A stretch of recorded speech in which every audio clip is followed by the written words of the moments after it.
Bem, então pensando nesse personagem enigmático que é o Rodolfo Bultmann. O Bultmann, ele tem a sua atuação docente no século XIX. Então, o século XIX, ele já é um século para a teologia tradicionalista difícil, porque do século XVI ao século XVIII, nós temos uma nova linha cristã, que é a linha reformada. Então, nós temos as igrejas luteranas, presbiterianas, batistas, até as metodistas, que elas estão crescendo dentro de um conservadorismo dogmático e dentro de uma visão soteriológica distinta, porque a reforma protestante ela já nasceu como uma contraproposta à soteriologia católica. Enquanto a católica estava tentando defender as ideias de purgatório e vendendo indulgências para tirar os parentes das pessoas dos purgatórios da vida, o Lutero ele vai discordar disso e ele dá um grande leque para que viessem ter outras instituições cristãs que não fossem propriamente as igrejas católicas. Aí vem a luterana e outras igrejas que tinham, bem dizer, permissão do Estado para atuar, mas estavam desvinculadas à igreja católica. Até então, o século XVI, XVII, XVIII, ele ainda não é um século com tantas descobertas, principalmente arqueológicas, que é um dos fatos do Bultmann, estudante de arqueologia, estudante de filosofia. O século XIX é aquele século do iluminismo, é aquele século que cresce o ateísmo, e tudo isso está vinculado, porque por que cresce tanto o ateísmo? Do século IV ao século XV só tem cristianismo católico, então a Bíblia era lida como um livro científico. As pessoas liam a Bíblia na tentativa de explicar a origem do mundo, a origem do ser humano, ninguém questionava. Aí as igrejas reformadas também continuaram nisso, que você tinha a resposta da origem cosmogônica do ser na Bíblia. A origem cosmogônica, a origem do cosmo, a origem antropogônica, a origem do homem, tudo na Bíblia. Até o século XIX, até o século XVIII, isso era meio que inquestionável. Aí vem o século XIX, aumenta os avanços de pesquisas arqueológicas, acha-se muitos fósseis, os estudos de carbono 14 e outros métodos de datação que justificavam vida humana em uma sociedade muito mais antiga do que a ideia de um Adão bíblico.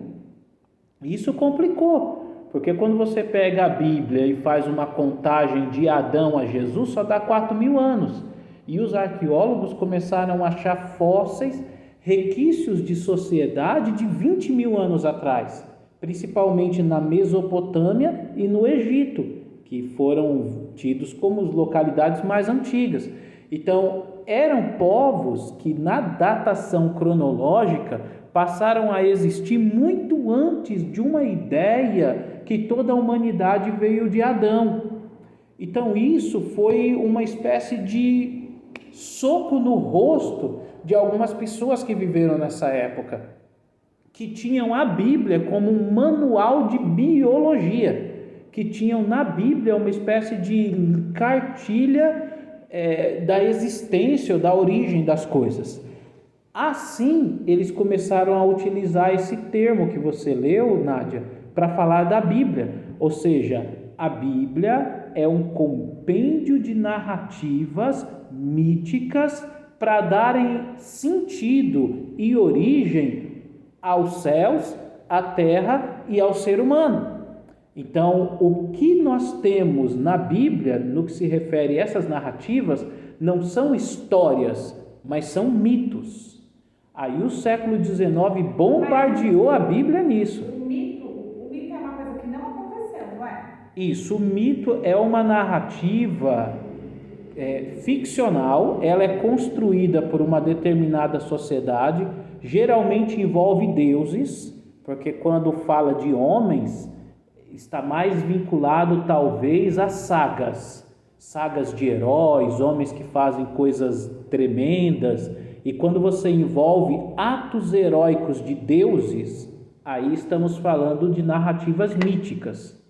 Então a Bíblia, ela de cara, ela já vem apresentando uma narrativa mítica. Gênesis 1:1, no princípio criou Deus os céus e a terra. Já apresenta o Deus bíblico, que é o Elohim, como criador. E depois vai dando continuidade, Adão, Eva, Sem, Caim, Abel, dando a entender que nós temos uma origem da raça humana a partir de Adão. E o que não é verdade, porque foi antes. O que não é verdade historicamente. Isso não é uma narrativa histórica, porque antes desse texto existir dessa forma, povos mais antigos do que os próprios judeus, eles já tinham suas narrativas míticas de origem do mundo e de origem dos seres humanos. Por exemplo, nós temos o Enuma Elish, que é a narrativa mesopotâmica da criação, que é muito mais antigo do que o Gênesis e que já atribuía a criação dos céus e da terra e a criação do homem a uma divindade chamada Marduk. Entre os egípcios existiam as crenças também relacionadas a Horus, que tinha criado a humanidade, ao caos. Então, os povos mais antigos do que os hebreus, eles já tinham narrativas míticas a respeito de cosmogonia, de um Deus que criou o cosmos. Essa narrativa do Gênesis, ela é uma narrativa segundo a fé de Israel. Não é uma história, não é que existiu Adão ou que a serpente falou e enganou Eva. Ali nós temos uma narrativa de fé dos judeus que escreveram na tentativa de explicar a origem da humanidade. Mas é uma narrativa fenomenológica, é uma narrativa de fé e não é uma narrativa histórica. O problema é que do século XVI ao século XVIII, as igrejas protestantes ensinavam o Gênesis como história. E do século XV ao século IV, as igrejas católicas ensinavam o Gênesis como história. Aí chegou na época que o Bultmann viveu, o século XIX, e a arqueologia começou a desenterrar um monte de coisa que agora você tinha uma prova palpável, que você podia pegar e ver de que essa história não era uma história real, era uma história mítica. O que assim, se eu estiver errada, você me corrija. O que eu acho que pode ter acontecido é assim, eu acredito que existiu antes deles, né? Mas assim, que a criação de Deus veio antes disso, mas eu acho que não tem, sei lá, não tinha escrito alguma coisa para poder registrar isso, né? Pode ser que seja isso? Não precisa necessariamente negar uma ideia criacionista e colocar uma ideia evolucionista no lugar, porque o evolucionismo ele também é uma coisa meio que sem fundamento científico. O criacionismo pende numa perspectiva de fé religiosa, porque sempre vai atribuir a criação dos céus e da terra e do ser humano a uma divindade, e o evolucionismo é só uma contraproposta para dizer que as coisas não foram criadas por um Deus. As coisas vieram a existir do nada, uma obra do acaso. Aí, indo por essa perspectiva, você pode pensar em um criacionismo não bíblico. É possível talvez atribuir a criação dos céus, da terra, do ser humano a Deus, mas não a partir do Gênesis, porque dentro da cronologia do Gênesis não dá para fazer isso. Toda a criação ele fez, mas assim, que foi registrado, assim, depois teve a comprovação pelos fósseis, mas assim, comprovado pela Bíblia, eles começaram a registrar a partir de Adão, mas já existia antes. Aí tudo isso, né, mesmo indo por essa hipótese que você sugere, um registro a partir de Adão, a forma como a pessoa que registrou destaca é como que a raça humana procede de Adão. Adão foi o primeiro ser humano e depois veio os demais seres humanos. Então essa narrativa não é uma narrativa histórica, não é verdade. Não é uma narrativa histórica, é uma narrativa mítica. E é no século XIX que isso é como que eles deram um soco nas pessoas daquela época. O dinossauro não é da época de Adão, é antes de Adão, né? É bem antes. É bem antes. E é inegável, porque você tem os fósseis. Né? E parece que eles são de uma época mais antiga do que as datações de homem de Cro-Magnon, homem australopiteuco. Esses seres, eles ainda são mais antigos do que isso. Então, são épocas que o Adão bíblico nem sonhou em existir. Porque, segundo a cronologia bíblica, o Adão bíblico, se ele fosse um personagem real, ele teria existido só há 4.000 anos antes de Cristo. Então, assim, agora eu tinha vergonha de perguntar isso na frente das pessoas. Então, assim, Adão, ele não existiu. Possivelmente o Adão, a Eva, eles nunca existiram. Como personagens históricos. O criador do Gênesis, o autor do Gênesis, ele utiliza... Ele cria uma narrativa antropogônica. Ele vai trazer uma narrativa segundo a fé dos judeus de criação dos primeiros homens. Mas aquela parte depois de Gênesis, onde tem, depois de Adão e Eva, que tem o restante do pessoal, aquilo é real. Bem, ali nós temos talvez uma tentativa de explicar a origem das coisas. Por exemplo, Nádia, a Bíblia, depois ali do Adão, da Eva, um pouquinho mais para frente, ela vem com a narrativa do dilúvio, uma narrativa de catástrofe, e depois tem o problema da Torre de Babel. Então, o problema da Torre de Babel é uma forma de tentar explicar o porquê de tantas línguas. Só que também não explicaria, porque a Torre de Babel estaria cronologicamente no ano 3000 a.C., e antes dessa data já existia muitos povos que falavam dialetos diferentes. A Torre de Babel não explica historicamente o porquê de tantas línguas e dialetos. Só que a Torre de Babel parece que é uma reconstrução das narrativas mesopotâmicas. Entre os babilônicos já existiam torres de Babéis, que na verdade eram chamados de zígurates. Então nós tínhamos os zígurates, que era uma espécie de grande torre, no final tinha um lugar de culto. Nós tínhamos também entre os babilônicos as narrativas de dilúvio. Existe um texto chamado Epopeia de Gilgamesh, que é muito antiga, e que fala também de um dilúvio, de um homem que foi salvo do dilúvio. Então, parece que os judeus, quando eles ficaram exilados na Babilônia, isso entre o ano 587 a.C.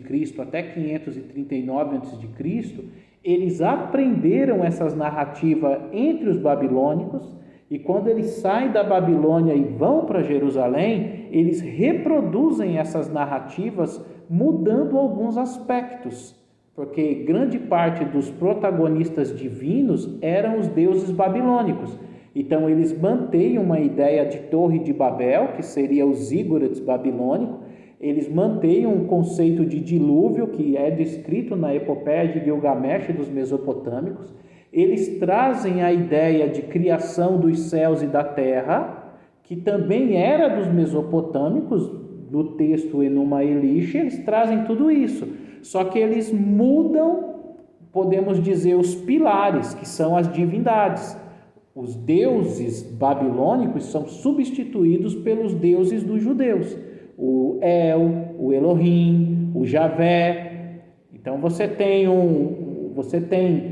camadas literárias que explicam a origem do mundo, do cosmo, segundo a fé dos babilônicos, contadas a partir de um cunho sacerdotal judaico, porque esses textos do Gênesis eles são produzidos pelos sacerdotes do período pós-exílico.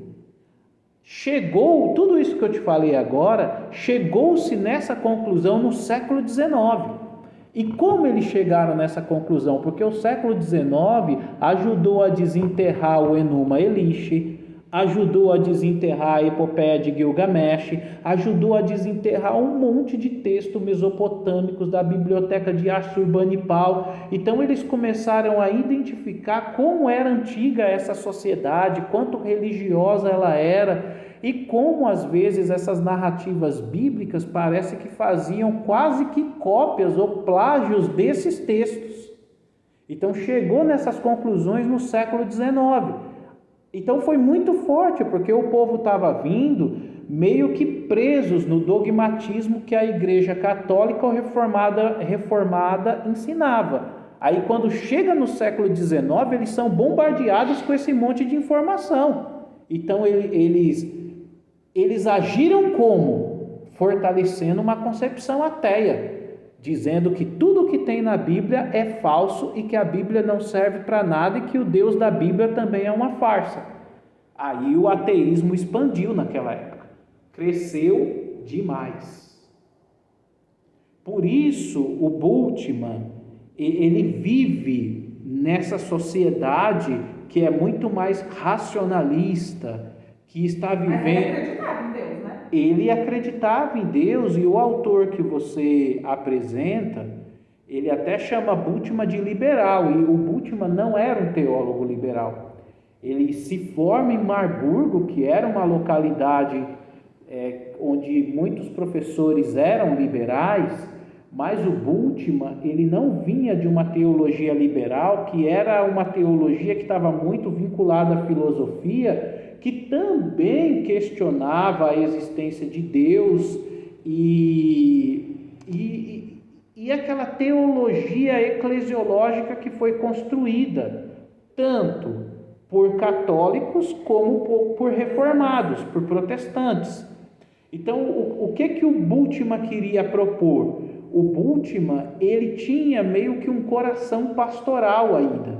Ele era alguém de vida eclesial, ele vinha de confissão luterana, ele era um reformado, e ele não conseguia enxergar de forma tão áspera uma negação da existência de Deus e uma negação da eficácia da Bíblia. Então o Bultmann, ele sugere uma nova hermenêutica. Essa nova hermenêutica dele é chamada de demitologização, que você leu.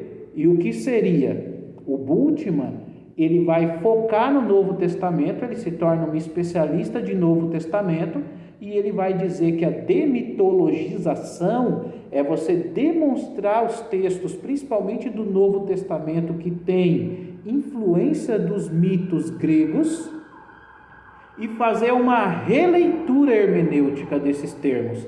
Não uma releitura hermenêutica que os teólogos liberais estavam fazendo, que era uma espécie de mostrar que aquele texto era um plágio dos pensamentos míticos gregos e que tudo aquilo não serve para nada. O Bultmann, ele faz ao contrário, ele tenta mostrar os mitos gregos que influenciaram partes ali de cartas, de textos do Apocalipse, mas ele não invalida a querigma, a mensagem da Bíblia, que segundo ele é dialética, é uma mensagem que contribui para que o ser humano se aproxime de um Deus existente, sendo que o ser humano é necessitado de Deus. Então a linguagem do Bultmann é uma linguagem pastoral e dialética, porque ele fala da existência de Deus e ele fala da necessidade do homem de se aproximar de Deus.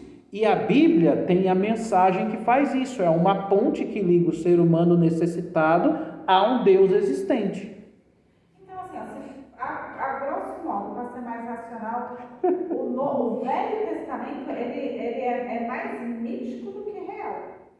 Isso, o Velho Testamento é mais mítico, folclórico, sagas. Agora o Novo Testamento não, o Novo Testamento é a realidade. Mas tem muita coisa que é a mesma coisa. O Bultmann, ele inclina-se a uma hermenêutica que é mais essa hermenêutica que você leu, que é a histórico-crítica. Ou seja, nessa hermenêutica, a interpretação do texto bíblico não segue uma literalidade. Não é que as coisas que estão no texto bíblico são fatos históricos, mas você tem camadas redacionais e literárias que às vezes têm o objetivo não de narrar um fato histórico, mas de narrar tradições. Exemplo, no método histórico crítico, você pode negar ou a existência de Moisés ou a literalidade do Êxodo, porque não há comprovações arqueológicas que tantas pessoas, milhares de pessoas saíram do Egito para ir para Canaã, ou de um muro de Jericó que caiu. Nunca foi encontrado nenhum muro de Jericó, nenhum vestígio de nada. Então, se nunca foi encontrado essas coisas arqueologicamente falando, o que nós temos nestes textos não são propriamente narrativas históricas, mas são narrativas que tentam dar origens a tradições, porque quem cria o Êxodo, ele dá origem a uma das principais festas dos judeus, que é a Hag Pessa, a Páscoa. Quem cria o Êxodo, ele fala um pouco da festa de Shavuot, a festa das semanas. Então, ler o Êxodo é uma forma de entender a origem de algumas festas e de algumas tradições judaicas. Mas isso não quer dizer que nós temos uma história. Isso quer dizer que nós temos um redator que cria uma literatura a partir de um personagem, Moisés, que pode ter sido real, mas isso não quer dizer que as coisas que estão escritas no Êxodo aconteceram daquela forma.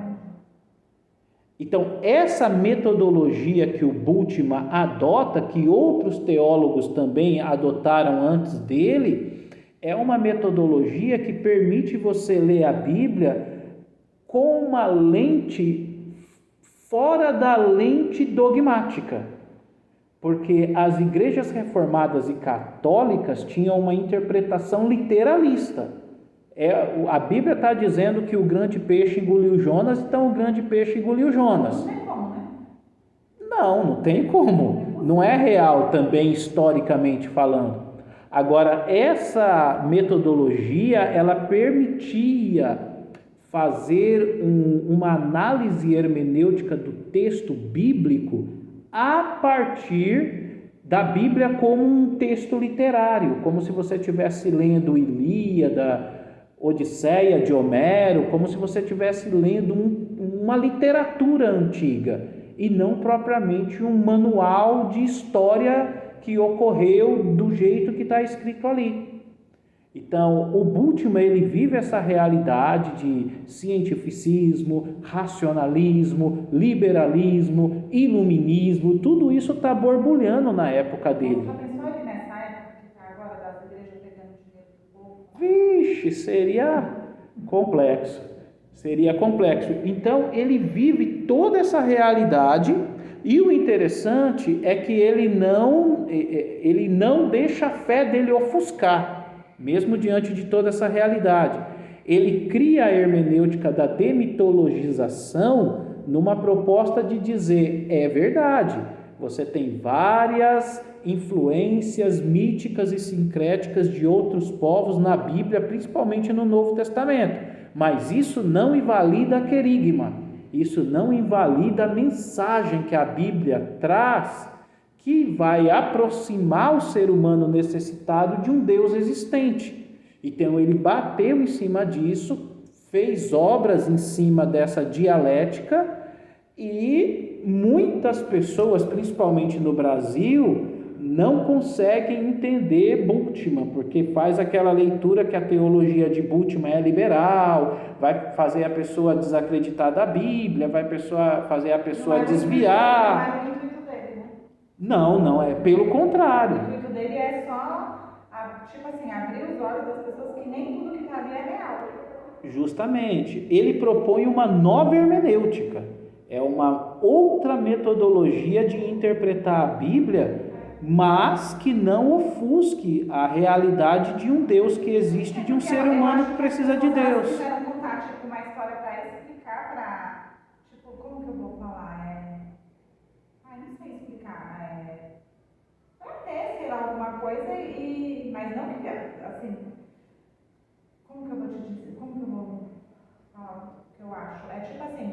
Eu acho que eles tiveram, quando tem essas partes, eles queriam contar assim, ilustrar alguma coisa, e aí foi falando o que aconteceu. Só pode ser isso, né? Então, quando você utiliza esse método hermenêutico, antes mesmo do Bultmann, que o Bultmann ele é um especialista mais no Novo Testamento, você consegue enxergar que o Antigo Testamento, como você mesmo também falou, ele é muito sincrético. Você não tem um texto, vamos assim dizer, puro. Você tem um texto que ele é retalho de outros povos. Você tem no livro... Então, possivelmente Moisés não... Ou existiu, mas não fez o que falou que foi feito. É possível defender, talvez, a existência do Moisés, embora não há provas arqueológicas da existência dele. Inclusive, o Moisés ele é muito parecido com um personagem acadiano do segundo século por nome de Sargão. E aí, sobre Sargão, tem até algumas provas arqueológicas sobre ele, encontraram a cabeça dele. Então, pode ser que a história de Moisés é desse Sargão. Pode ser que a construção do personagem Moisés é uma releitura do Sargão, que também foi colocado nas águas, num cestinho betumado e etc. Então pode ser que o nome dele não seria Moisés, seria Sargão. O nome dele é um outro problema, né? Porque esse nome Moisés, em hebraico Moshe, parece que ele tem alguma ligação com Ramsés. Parece que tem algum retalho de nome egípcio para criar esse personagem, Moisés, que seria descrito como libertador de Israel. Mas isso não quer dizer que a forma como descreveram ele é uma